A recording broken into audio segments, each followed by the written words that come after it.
सीमा गर्मियों की छुट्टियों में अपनी नानी के गांव आई थी।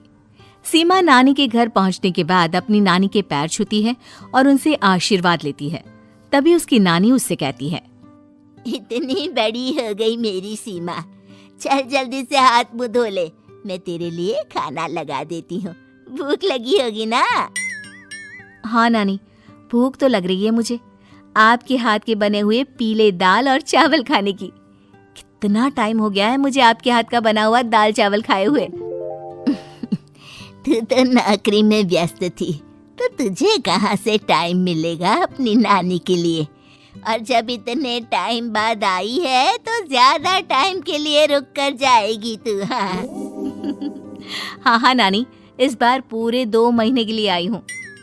सीमा की नानी अंदर जाकर उसके लिए खाना बनाने लगती है। सीमा कमरे में अकेली होती है, तभी उसे किसी औरत के रोने की आवाज सुनाई देती है। वो कभी खिड़की से बाहर झांकती है तो कभी दरवाजे से बाहर झांकती है। उसे समझ में नहीं आ रहा होता है कि आखिर रो कौन रहा है। तभी नानी खाना लेकर आ जाती है। वो अपनी नानी से कहती है, नानी, कोई औरत रो रही है क्या? मैं जब से यहाँ आई हूँ तब से मुझे यहाँ किसी औरत की रोने की आवाज आ रही है। हे भगवान, कहीं ये वही तो नहीं? बोलो ना नानी। अरे कोई नहीं रो रहा, ये तेरे मन का वहम है। और तू ना अब खाना खा ले, ज्यादा यहाँ वहाँ की बातों में ध्यान मत दिया कर। जल्दी से खाना खा और फिर मेरे साथ आ जा मेरे कमरे में, दोनों बैठकर खूब सारी बातें करेंगे। ऐसे ही अगले दिन सीमा अपनी नानी के साथ गांव के बाजार जा रही होती है। उसी रास्ते में फिर से किसी औरत के रोने की आवाज आती है। वो अपनी नानी से कहती है, अरे नानी, क्या सच में तुम्हें अभी भी किसी औरत की रोने की आवाज नहीं सुनाई दे रही? मुझे किसी औरत की बहुत बुरी तरीके से रोने और चीखने की आवाजें आ रही हैं। मैं बहुत परेशान हूँ नानी, आखिर ये कौन है? मुझे लगता है कि सीमा को शहर भेज देना चाहिए, यहाँ रहना उसके लिए ठीक नहीं। नानी बोलो ना, आप चुप क्यों हो जाते हो? सीमा, तू घर चल, मुझे तुझसे बहुत जरूरी बात करनी है। नानी सीमा को घर ले आती है और सीमा से कहती है, सीमा, कल सुबह तू शहर वापस चली जाएगी। अरे अचानक? आखिर क्या बात है नानी, आप मुझे ऐसे जाने को क्यों कह रही हो? मैं बस जो कह रही हूँ उस पर ध्यान दे। तू कल सुबह यहाँ से चली जाएगी, और ये बात मैं कोई मजाक में नहीं बोल रही। तू कल जाएगी तो मतलब जाएगी। अरे नानी, चली जाऊंगी मैं, ठीक है, पर आखिर बात क्या है ये तो बता दो। मम्मी से कोई बात हुई है या फिर मुझसे कोई गलती हुई है जो तुम मुझे अचानक से जाने के लिए बोल रही हो? देख सीमा, रात बहुत हो चुकी है और मुझे इस बारे में कोई बात नहीं करनी। चल, अब चल के मेरे साथ सो जा।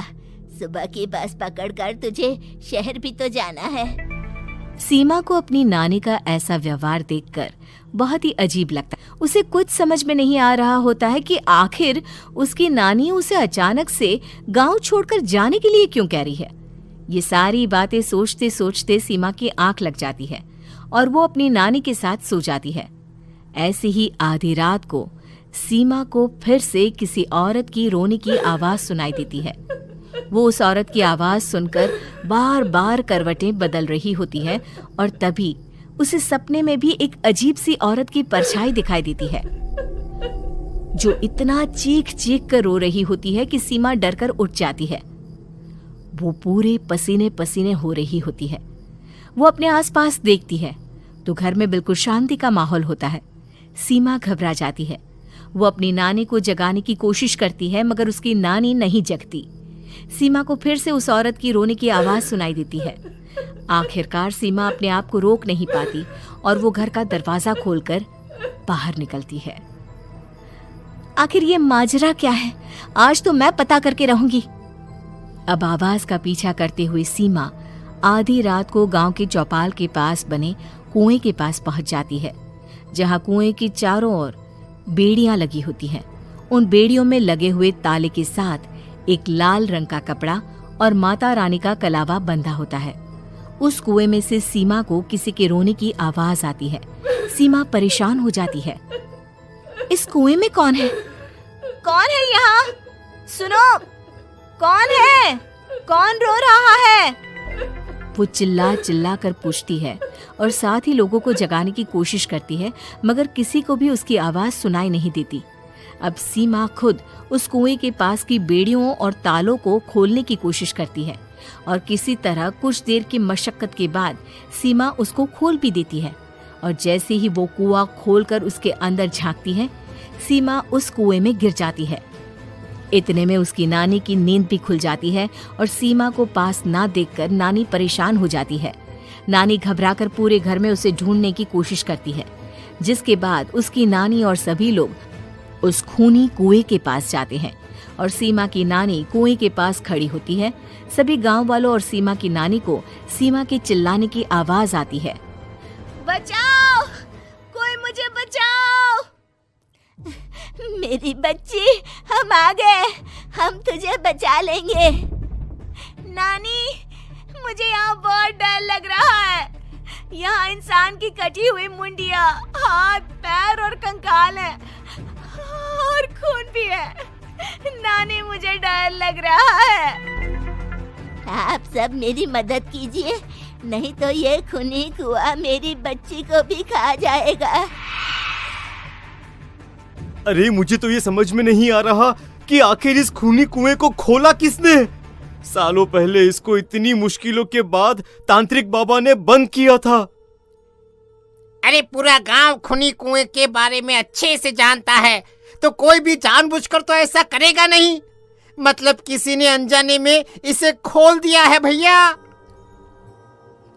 सीमा को इस बारे में मालूम नहीं था और जब से वो यहाँ आई थी तभी से उसे किसी औरत के रोने की आवाज़ें भी सुनाई दे रही थी। कहीं सीमा ने ही तो उसे नहीं खोला। अगर ऐसा है तो फिर सीमा का बचना बहुत मुश्किल है। वहीं कुएं के अंदर सीमा रोते हुए बैठी होती है कि उसे आवाज सुनाई देती है जो कुएं के बाहर खड़े गांव वालों में से किसी को सुनाई नहीं देता। आज सालों के बाद मुझे ताजा खून मिलेगा। तेरा खून पीकर आज मैं अपनी प्यास बुझाऊंगा।